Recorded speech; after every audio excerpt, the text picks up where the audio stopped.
Ce soir, nous allons aborder une thématique très générale, celle du progrès, dans sa dimension étatique, nationale, professionnelle et personnelle. Et pour ce faire, je suis accompagnée de spécialistes, Jonas Haddad, secrétaire national de l'UMP chargé de l'entrepreneuriat, et Baptiste Burdin, donc jeune expert comptable qui vient de monter sa boîte, donc une boîte, il me semble, de conseil. Voilà. Alors ma première question va être simple, finalement, messieurs, qu'est-ce que c'est que le progrès ? Le progrès, c'est de sentir qu'on a envie de l'avenir. Et notamment en France, aujourd'hui, on a tourné le dos à l'idée de progrès puisqu'on voit que dans les sondages, la France est dans les pays les plus pessimistes du monde. Au Brésil, en Chine, en Inde, les gens ont envie de l'avenir, ils ont soif de l'avenir, ils ont soif de ce progrès, du futur qui arrive. Et en fait, le progrès est une notion qui a été galvaudée ces derniers temps, puisque notamment la gauche a donné uniquement une vision sociétale du progrès, savoir si on allait ou pas légaliser les drogues, savoir si on allait ou pas aller plus loin dans l'adoption par les couples de même sexe, la GPA, savoir si on allait autoriser ou pas l'euthanasie. Or, le progrès pour les gens, c'est pas ça. Le progrès, c'est pouvoir avoir un travail, c'est pouvoir nourrir sa famille, pouvoir découvrir de nouvelles choses, pouvoir améliorer sa santé, avoir des meilleures conditions de vie. C'est essentiel de redonner goût dans l'avenir, de redonner foi au progrès, parce que si on n'y arrive pas, notamment les plus jeunes générations vont fuir le pays. Et pour vous, Baptiste ? De mon côté, je dirais que d'un côté plutôt entrepreneurial, faire évoluer les choses, les mentalités, et ainsi avoir une certaine dynamique au quotidien, en fait. Vous relevez donc finalement que l'on a oublié la sphère économique et sociale dans le progrès pour se concentrer sur d'autres domaines, mais est-ce que finalement la médecine, le rapprochement des peuples, les évolutions sociétales ne sont pas aussi du progrès ? Mais ça dépend comment on voit la médecine. Si par exemple l'idée c'est de continuer à faire financer par une sécurité sociale qui aujourd'hui est un système qui est en train de s'effondrer, la médecine, on n'y arrivera pas. Moi je pense qu'au contraire, on a exploré tout le champ notamment des nouvelles technologies, des médecines préventives, de savoir comment demain par exemple, ou aujourd'hui ce qui existe déjà, par l'anticipation, par la capacité à séquencer par exemple l'ADN de certaines personnes, on peut savoir quelles seront demain leurs maladies. Et c'est pas de la science-fiction. Vous avez déjà, par exemple, des entreprises comme Google qui investissent massivement dans des startups qui sont spécialisées dans l'allongement de l'espérance de vie. Et ça pose des questions considérables. Demain, comment est-ce qu'on continuera à avoir un système de sécurité sociale qui risque de s'effondrer quand les gens vivront jusqu'à 100 ans, 120 ans ? Est-ce qu'aujourd'hui, tous les jeunes qui naissent vivront moins que 100 ans ? Tous les scientifiques nous disent que non, tout le monde vivra au moins 100 ans. Comment on fait ? On continue sur les vieilles lunes, à savoir, est-ce qu'on part à la retraite peut-être à 60, 61, 62 ? Tout cela sera dépassé. Et donc en fait, le progrès, c'est plus de savoir comment on anticipe les évolutions technologiques pour y apporter dès aujourd'hui des réponses. Baptiste, vous avez un diplôme d'expert comptable en poche et vous avez créé malgré tout un cabinet de conseil. Est-ce que pour vous, ça, c'est du progrès ? Oui, dans le sens où en fait, j'entreprends chaque jour. Je suis jeune, j'ai la volonté d'avancer dans la vie et ce développement professionnel me permet d'évoluer dans ma vie et de progresser. Et c'est une boîte de conseil dans quel domaine ? Essentiellement dans la finance. Finance, contrôle de gestion. Et qu'est-ce que votre boîte peut apporter comme progrès à l'échelle nationale ? Mon action est plus ciblée sur des acteurs économiques, des entreprises, des personnes qui ont un besoin de conseil. C'est pas forcément un progrès à l'échelle nationale. Le progrès à l'échelle nationale, ce serait plus réfléchir à diverses modifications à apporter à la loi, au quotidien des entrepreneurs. Moi, je vois mes clients sont quand même assez submergés par tout l'aspect formalité administrative, le changement incessant de loi. Et ce serait plus sur ce cadre-là, sur la législation, où il y aurait quelque chose à faire sur le plan national. Jonas, j'ai entendu que vous étiez en train de préparer un livre donc qui va aborder justement la thématique du progrès. De quoi traite-t-il exactement et à qui s'adresse-t-il ? En fait, il part d'un constat très simple, c'est que 2013 aura été l'année de la société civile. On a eu le mouvement des pigeons, on a eu le mouvement des bonnets rouges, on a eu le mouvement de la manif pour tous. On a eu dans une certaine mesure aussi ce mouvement totalement absurde qui est le mouvement autour de Dieudonné et de la quenelle, c'est-à-dire des gens qui se posent en anti-système et qui considèrent qu'ils sont l'opposition. Or, dans un pays, l'opposition elle doit être républicaine. Et l'opposition n'a pas été présente tout simplement parce qu'elle n'a pas su anticiper les besoins des gens. Quand c'était des entrepreneurs qui étaient des jeunes entrepreneurs qui n'avaient pas envie qu'on les taxe davantage et qui sont obligés de monter un collectif. Nous aurions dû être en pointe sur ce domaine-là. Quand des gens étaient asphyxiés par la fiscalité, on n'arrivait pas à nous entendre, et donc les bonnets rouges se sont montés. Quand il y a des gens qui considèrent qu'ils sont des exclus du système et qu'on impose par exemple des choses comme la théorie du genre, ils se lancent dans une diatribe en mélangeant tout, en faisant des théories du complot. Et donc en fait, toute l'idée, c'est de partir de la nécessité pour la droite de devenir une opposition et de dire comment on redevient l'opposition, comment on réincarne l'opposition. Et pour ça, il fallait renouveler notre logiciel idéologique, et c'est l'objet de ce livre, c'est-à-dire comment on reconnecte la droite avec la réalité, et c'est d'ailleurs pour ça qu'on a appelé le livre « Droite 2.0 », puisque l'idée, c'est enfin que la politique soit connectée avec les réalités des gens, ce qu'ils vivent au quotidien. Il ne faut aussi pas oublier le fait qu'on est dans une période de déclin.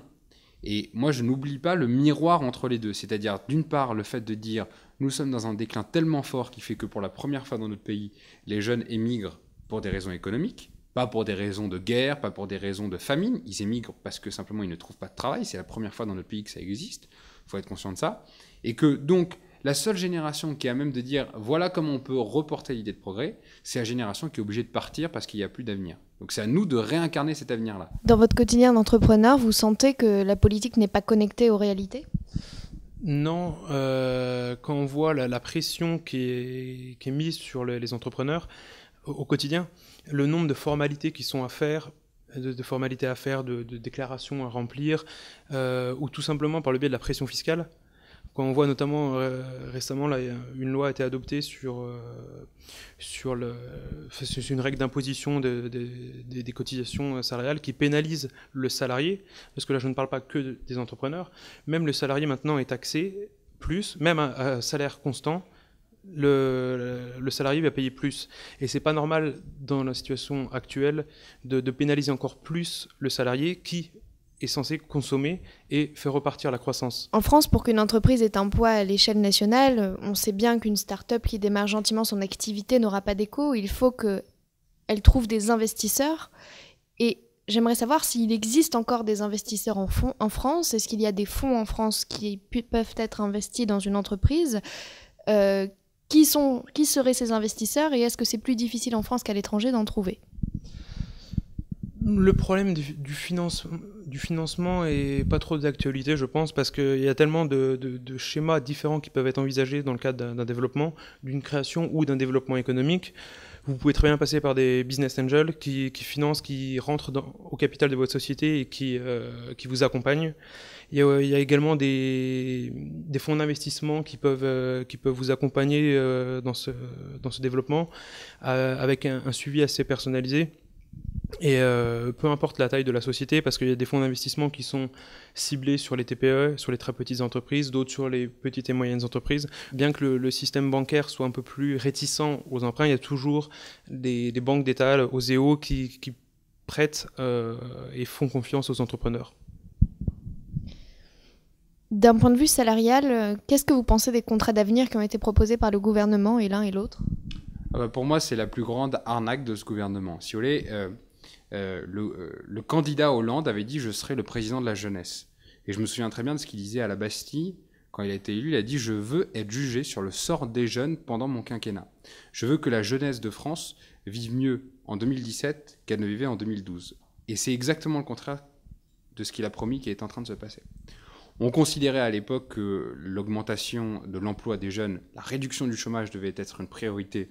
On voit que le chômage des jeunes est en train d'exploser. On est à un record historique de chômage chez les jeunes. 1 jeune sur 4 qui ne trouve pas de travail.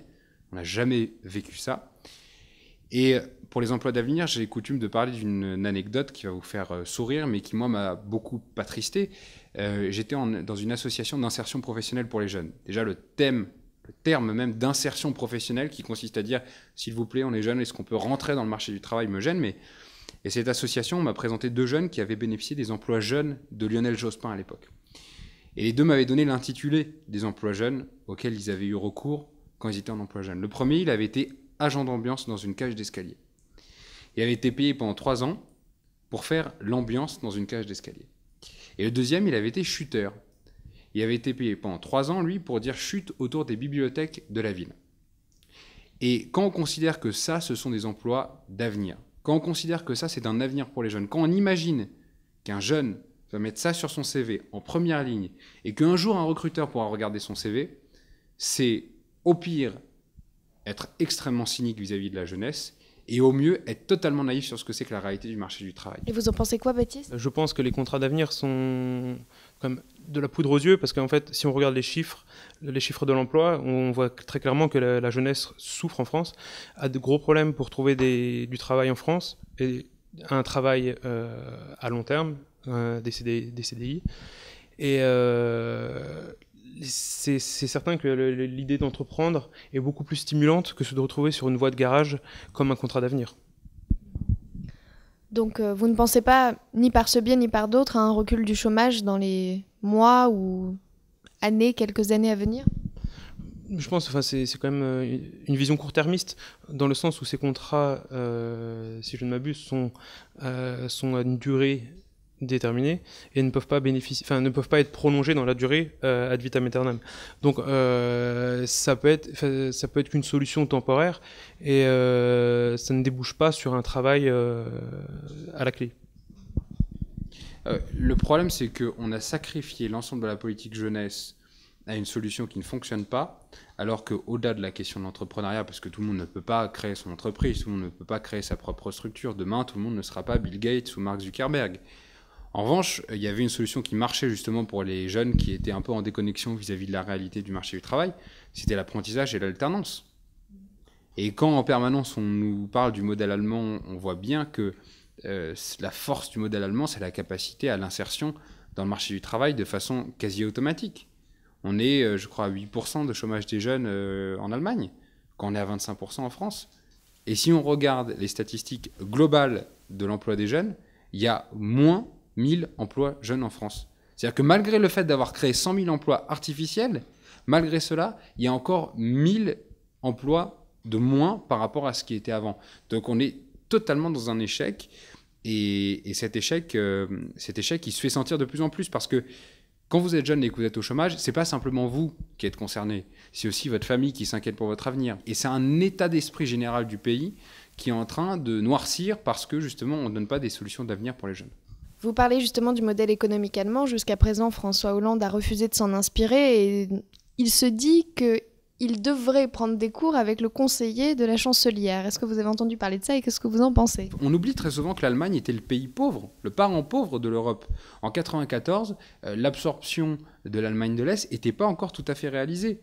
Et donc on était sur une trajectoire dans laquelle de toute façon l'Allemagne n'avait pas d'autre choix que de s'en sortir.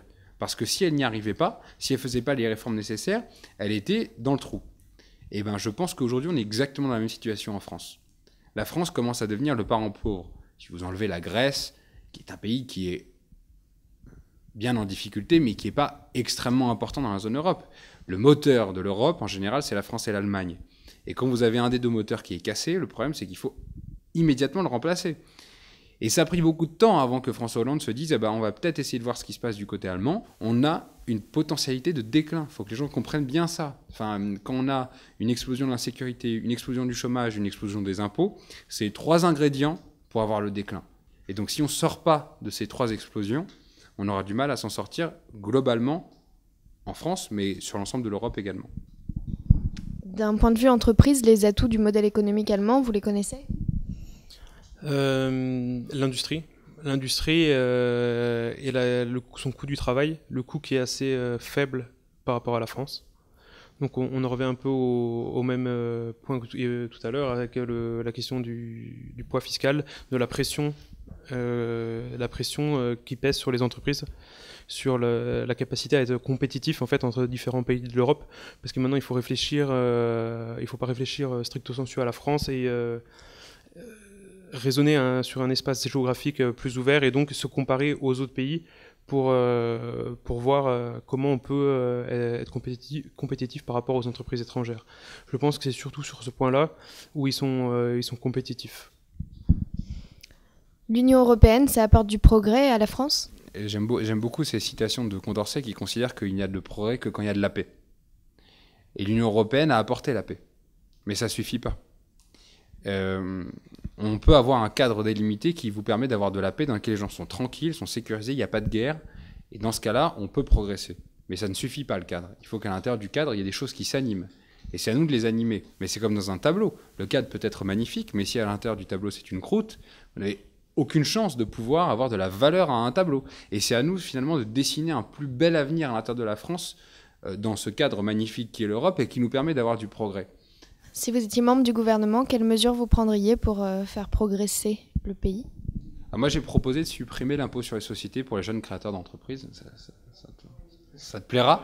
Mais c'est vrai que je considère que si aujourd'hui on a envie que les jeunes ne se disent pas c'est dans d'autres pays qu'on peut faire notre avenir, il faut des mesures fortes et symboliques. Quand je vois par exemple certains de mes clients qui sont avocats, quand je discute avec eux un peu de conseils, je ressens une réelle pression et stress liés à toutes les charges qui pèsent sur leur quotidien. À chaque fois qu'ils gagnent 100, il faut qu'ils mettent au moins 50 de côté. Donc c'est-à-dire que la moitié de votre temps, au minimum, vous le passez pour l'État. Bien que la finalité soit bonne, il ne faut pas que ça soit aussi important pour redonner l'envie d'entreprendre. Les difficultés ne sont pas dépassées, au contraire, elles sont accrues par la politique. Au lieu que la politique, ce soit le progrès, c'est-à-dire on vous amène vers des nouveaux droits, vers des nouvelles capacités, on dit, je suis désolé, la politique, là, on va vous limiter, on va vous dérembourser les médicaments. La politique, je suis désolé, mais ça va faire qu'il y a une explosion de la sécurité en bas de chez vous. La politique, je suis désolé, je vais vous prendre un peu plus d'argent dans votre porte-monnaie. C'est pas ça la politique. La politique, c'est la capacité à embarquer les gens dans une direction de progrès. Justement, le film Les temps modernes de Charlie Chaplin évoque le recul de l'humanité comme conséquence au progrès économique. Qu'est-ce que vous en pensez ? Je pense qu'il ne faut pas avoir une vision aussi opposée des deux termes. La vision économique n'est pas forcément malsaine. L'un peut aller avec l'autre, en fait, c'est ce que je veux dire. Il ne faut pas toujours opposer ces termes, et je pense qu'on peut construire quelque chose de bien, être dans le progrès, même avec une vision économique. En termes d'espérance de vie, en termes de confort de vie, certes, il y avait des désavantages à ces systèmes-là, mais d'un autre côté, les choses sont là. Je pense notamment aux femmes. Le progrès vis-à-vis des femmes, c'est la capacité à avoir des machines et parfois aussi des choses qui vous permettent de ne plus être cantonné à un rôle qui était un rôle dégradant pour la femme à l'époque. C'est permettre aussi à la femme, par ce biais-là, de s'émanciper d'une tutelle. Aujourd'hui, les gens se posent la même question avec Internet qui se posait à l'époque avec la voiture, et si on remonte plus loin, qui se posait avec l'imprimerie. Le progrès, ça fait toujours peur. Ça fait toujours peur parce qu'on ne sait pas dans quelle direction ça va aller. Et c'est à nous de dire que le progrès, c'est pas la théorie du genre. C'est pas de dire les hommes et les femmes, c'est pareil. C'est pas de dire on va autoriser la drogue pour tout le monde. C'est pas ça le progrès. Le progrès, c'est la capacité à améliorer les conditions de vie des gens. Et si les temps modernes, c'est vrai que c'était une caricature de ce que c'est que le travail à la chaîne, finalement. Aujourd'hui, qui est-ce qui peut dire que les gens travaillent réellement à la chaîne ? Qui est-ce qui aujourd'hui est obligé de pointer très tôt le matin, travailler dans des conditions déplorables et avoir des maux physiques qu'on peut à l'époque. Aujourd'hui, on a la pénibilité, on fait attention à ce que les gens soient dans le bien-être au travail. Cela dit, dans l'espace-temps, le progrès est très souvent lié à une certaine précipitation et avec du recul, on se rend compte justement que parfois ce n'est pas une avancée et qu'il y a un certain nombre d'effets pervers. Mais il y a une précipitation et il y a aussi du temps qui peut être pris. Ça a facilité la vie à votre métier d'expert comptable, par exemple, l'informatisation, les nouvelles technologies ? Bien évidemment, notamment en termes de rentabilité et d'efficacité. Maintenant, on n'échange plus du tout par fax, par courrier. Tout se passe par mail, par téléphone. Et l'information est beaucoup plus vite traitée. Et ça permet aussi un certain confort pour le client, parce qu'il a la réponse tout de suite. Il n'a pas besoin d'attendre un échange par courrier. Ça permet d'accroître la rentabilité de notre travail, en fait. Justement, vous parliez de la condition de la femme. En Tunisie, hier, il vient d'être adopté une loi qui promeut la femme au même rang que l'homme. C'est un sacré progrès, ça, non ? Oui, c'est un sacré progrès, mais la Tunisie a toujours été d'ailleurs en avance sur ces sujets-là, et moi j'avais eu très peur quand j'avais vu ce qu'on a appelé les révolutions arabes, qu'elles soient accaparées par des gens qui justement contestent ce progrès-là. Mais encore une fois, le progrès de la condition notamment des femmes, je pense que c'est extrêmement important, mais il faut encore une fois bien l'orienter. Si c'est un progrès des conditions des femmes pour qu'au final on ait une parité, j'allais dire, quasi imposée et totalitaire, moi, ça me pose problème, parce qu'au contraire, en faisant des parités renforcées partout, on diminue le rôle d'une femme. On considère que sa compétence n'est pas suffisante pour s'imposer vis-à-vis de celle d'un homme. Moi, j'étais halluciné qu'il y ait certains partis politiques, je pense à un parti qui s'appelle Debout la République, qui a été sanctionné parce qu'il y avait trop de femmes à l'intérieur. Et donc, en fait, la parité mathématique de dire 50-50, ça n'a pas de sens. S'il doit y avoir plus de femmes, s'il doit y avoir 80% de femmes dans un parti politique, comme chez Europe Écologie et Verts, parce que les femmes y sont plus fortes, tant mieux.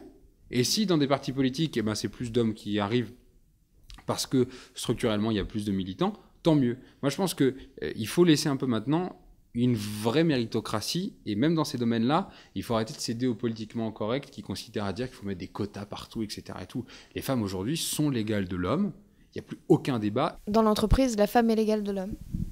Tout à fait. Certes, il y a des différences. Enfin, les dirigeants sont plus régulièrement des hommes parce qu'il est tout à fait compréhensible que la femme, à un moment dans sa vie, ait besoin de faire une parenthèse. Et forcément, ça impacte sa vie professionnelle, il ne faut pas se leurrer. Mais je ne pense pas au quotidien, tout du moins dans ce que j'ai croisé au cours de ma vie professionnelle, avoir vu des différences de traitement entre hommes et femmes. Mais lorsque l'on a des bases solides, que ce soit au niveau professionnel ou personnel, est-il nécessaire de progresser ? Il est toujours nécessaire de progresser parce qu'on est justement dans un système et dans une société dans lequel si vous ne progressez pas, c'est comme la bicyclette, quand ça n'avance pas, ça tombe. Moi, je pense qu'on est dans une société qui est de la concurrence et de la connaissance. C'est-à-dire la concurrence permanente sur des gens qui, de toute façon, si vous ne vous mettez pas à la page, vous êtes rapidement dépassé. Et de la connaissance, puisque aujourd'hui, l'étalon, le maître étalon de votre compétence, c'est votre capacité à adapter vos savoirs. Donc oui, c'est une société qui valorise le progrès en permanence. Donc vous devez progresser tout le temps. On essaye, tout du moins. Je pense qu'il faut conserver à la fois l'ordre pour que les gens se sentent bien, mais qu'il faut toujours valoriser cette idée de progrès pour que les gens se sentent encore mieux. Merci Jonas, merci Baptiste, et à bientôt alors, bonne continuation et bon progrès.